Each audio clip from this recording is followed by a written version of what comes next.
네, 사도신경함으로 화요일 새벽 예배를 주님 앞에 드립니다.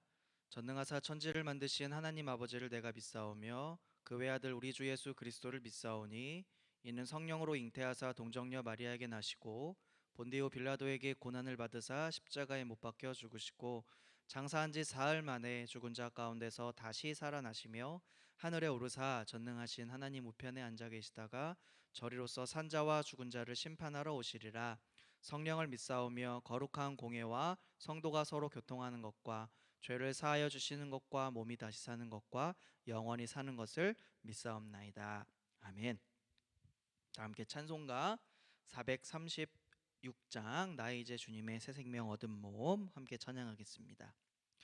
나 이제 주님의 새 생명 얻은 몸 옛것은 지나고 새 사람이로다. 그 생명 내 맘에 강같이 흐르고 그 사랑 내게서 해같이 빛난다. 영생을 누리며 주 안에 살리라.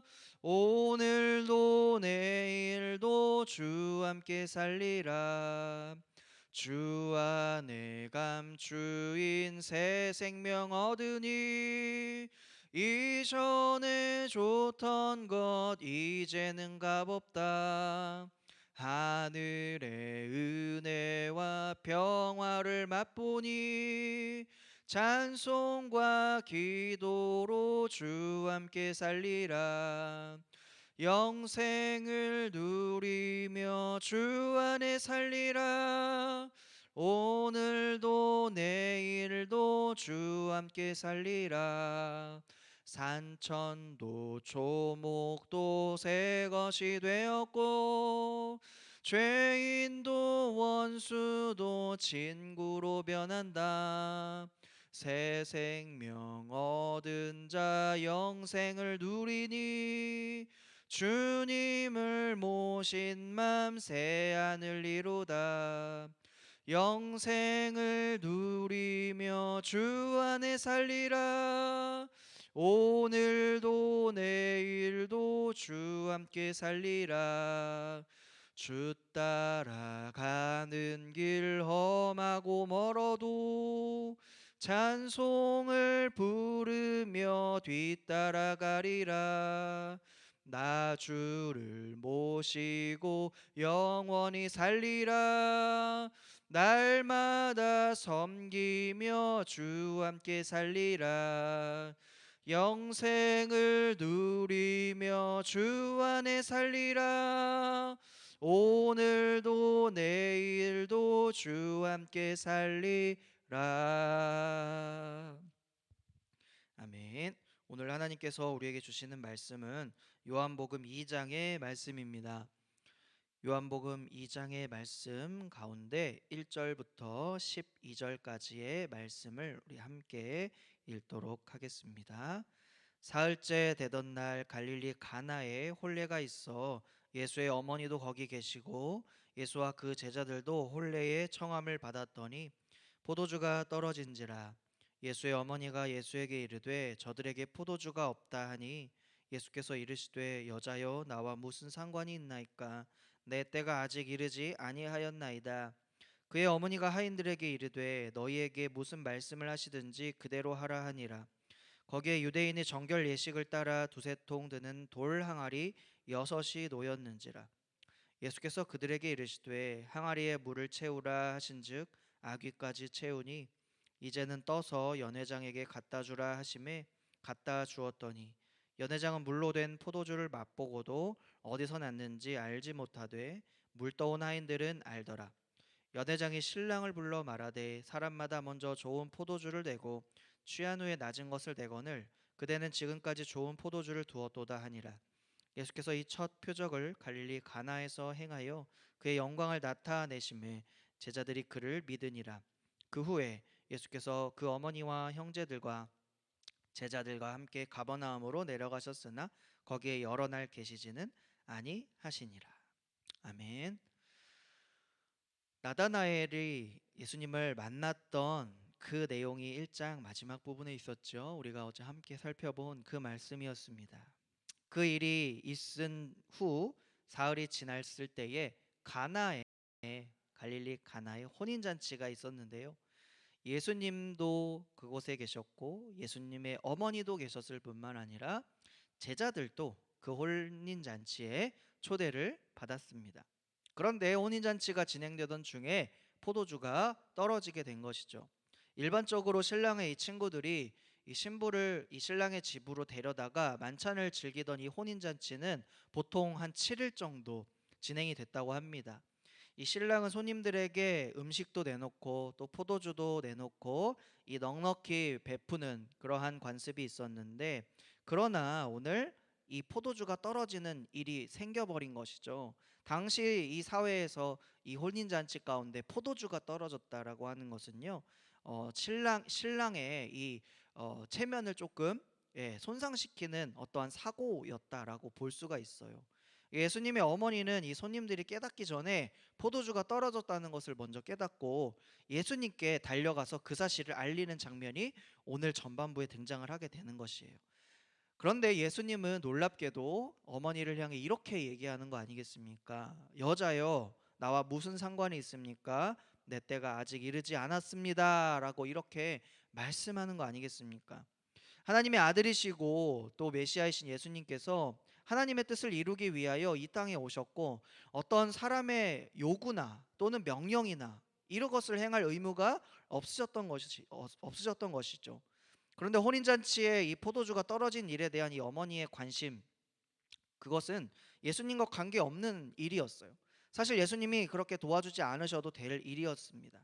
그런데 예수님의 어머니는 이 예수님을 아들로 낳고 또 기르고 또 보호하고 한편으로는 의지하며 살아왔던 것입니다. 그런데 이 예수님께서 마치 어머니를 책망하는 듯한 이 말씀은 무엇일까요?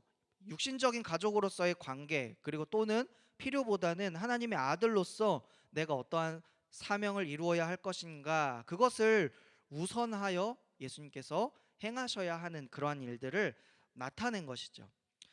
예수님의 때라는 것은 예수님이 십자가에 달려 죽으시고 그리고 부활하시고 하늘 보좌에 앉으심으로 주님의 사역을, 구원 사역을 완성하시고, 포도주가 마치 차고 넘치는 그런 혼인 잔치의 비유라는 그 하나님의 나라를 주님께서 이루실 그 영광의 때를 마치 오늘 이 가나 혼인 잔치의 포도주를 주님께서 기적을 보여주신, 채워주신 것처럼, 바꾸어 주신 것처럼 마치 그때를 미리 보여주시는 듯한 느낌의 그런 말씀입니다. 예수님의 어머니는 현재 혼인잔치에서 떨어진 이 포도주에 대하여 말했지만, 예수님은 신랑으로서 하나님 나라의 혼인잔치에 이 포도주를 풍성하게 공급하시는 그때가 아직 이르지 않았다라는 것을 이 비유적으로 이 상황에 대해서 빗대어서 이야기하고 있는 것 같아요. 그래서 2장 4절에 보니까 내 때가 아직 이르지 아니하였습니다, 이렇게 이야기하는 것이에요. 아마 어머니는 그 말을 이해하지 못했을 겁니다. 예수님의 어머니는 비록 이 예수님의 마치 책망 섞인 말과 함께 어머니의 요구를 거절당하는 것처럼 했지만, 이 하인들에게 예수님이 무슨 말씀을 하시든지 그대로 하라고 명령하면서 믿음으로 모든 것을 예수님께 맡기고 의지하게 됩니다. 혼인잔치에는 유대인들의 이 정결 예식을 따라서 그 그릇들과 그 손님들이 씻는 그 그릇 두세 통 드는 그 돌 항아리들이 여러 개가 있었다라고 해요. 오늘 나오는 이 돌 항아리도 그러한 역할로 이 준비되었던 것이에요. 예수님은 이 하인들에게 그 돌 항아리에 아기까지 물을 가득 채우라라고 명령하셨습니다. 이 물과 정결 예식은 유대 율법의 관습으로 이루어진 마치 옛 질서를 상징하는 것이죠. 옛날의 질서, 옛날의 관습, 옛날의 모양 등을 상징합니다. 하인들이 물을 가득 채우자 예수님은 이제 물을 변화시키셨어요. 포도주로 변화시키셨어요. 이제는 그 물을 떠서 연회장에게 갖다 주라고 명령합니다. 예수님이 가득 찬 물을 포도주로 변화시킨 이 사건은 마치 옛 질서에 이제 시대는 가고 이제 예수님을 통하여 새로운 시대, 새로운 포도주를 담는 새로운 부대, 바로 새 시대, 그것이 시작되었다라는 것을 이 사건을 통하여 보여주는 것이죠. 그래서 요한복음에 이 가나 혼인 잔치가 먼저 1장, 2장 이렇게 앞에 등장하게 되는 것인지도 모릅니다. 물을 떠온 하인들은 그 포도주가 물로 된 것이라는 것을 알았습니다. 근데 포도주를 맛본 이 연회장은 그 사실을 알지 못했어요. 그는 신랑을 불러서 대부분의 사람들이 먼저 좋은 포도주를 내어놓고 사람들이 취한 뒤에 낮은 포도주를 내어놓는데 지금까지 왜 좋은 포도주, 아주 극상의 포도주를 가지고 있다가 내어놓았냐라고 오히려 반문합니다.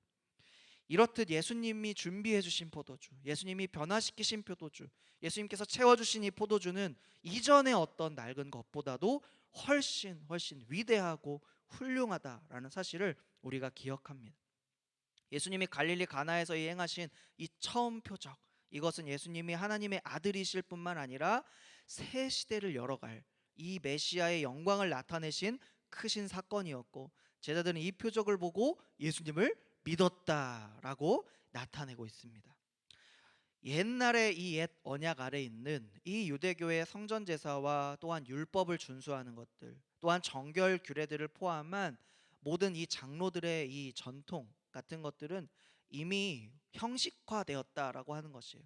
형식화되어서 의미를 점점 잃어버리고 자기 의를 자랑하는 수단이 되어버리고 만 것이죠. 그래서 예수님이 이 땅에 오셔서 새 언약을 완성시키시고 성취하시고 새 시대를 열기 위하여 이 땅에 오심을 증거하고 계시는 것입니다. 오직 신랑 되신 예수 그리스도를 통해서만 가장 좋은 포도주와 같은 가장 완성이신 하나님의 나라의 복을 누리는 메시아의 잔치에 들어갈 수가 있다는 사실을 오늘 이 말씀은 나타내고 있는 것이에요. 예수님은 십자가에 달려 죽으시고 또한 부활하시고 하늘 보좌에 앉으시고 그리고 우리의 주인이 되어주시고 또한 성령을 보내주셔서 모든 만물을 회복하게 하시고 또 모든 것을 통치하시는 그 때를 위해서 오늘 예수님께서 이 땅을 살아가셨습니다.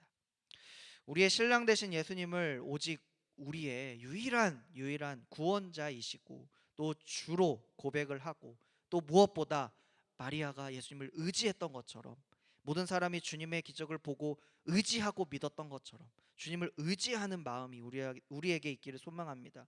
그래서 그리스도 안에서 하나님 나라의 복을 누리고 장차 완성하실 그 하나님의 나라 천국 잔치를 소망하고 기쁨으로 바라는 우리 모두가 되기를 예수님의 이름으로 축복합니다. 아멘. 오늘 말씀을 생각하면서 말씀을 붙들고 함께 기도하도록 하겠습니다. 첫 번째는 복음으로 믿음과 우리의 삶, 그 모든 것이 새로워지게 하여 주시옵소서. 예수님으로 새로워지게 하여 주시옵소서. 또한 모든 것을 완성시킬 온전케 하실 그 주님을 더욱 의지하고 사랑하게 도와주시옵소서. 그러한 교회와 그러한 가정과 그러한 나라가 그러한 세계 열방이 될 수 있도록 주님의 이름을 한번 부르짖고 합심하여 기도합니다. 주여, 하나님, 이 시간 주님 주신 말씀을 가지고 주님을 더욱 의지하며 사랑하는 귀한 하나님의 백성들 나라가 될 수 있도록 도와주시고, 특별히 주님을 의지하고 또한 주님을 기대하며 주님을 찾을 때에 주님께서 새 포도주로 변화시켜 주시고 가장 좋은 것으로 가장 하나님 우리에게 구원의 능력을 베풀어 주시는 그 현장이 되었던 것처럼 하나님 우리에게도 주님을 의지하고 찾을 때마다 그러한 구원의 새로운 역사와 능력이 베풀어지는 현장이 될 수 있도록 주여 함께하여 주시옵소서. 우리의 가정과 우리의 교회와 나라와 세계 열방이 그러한 복을 누릴 수 있도록 은혜를 경험할 수 있도록 주여 함께하여 주시옵소서. 주여 인도하여 주시옵소서. 함께하여 주시옵소서.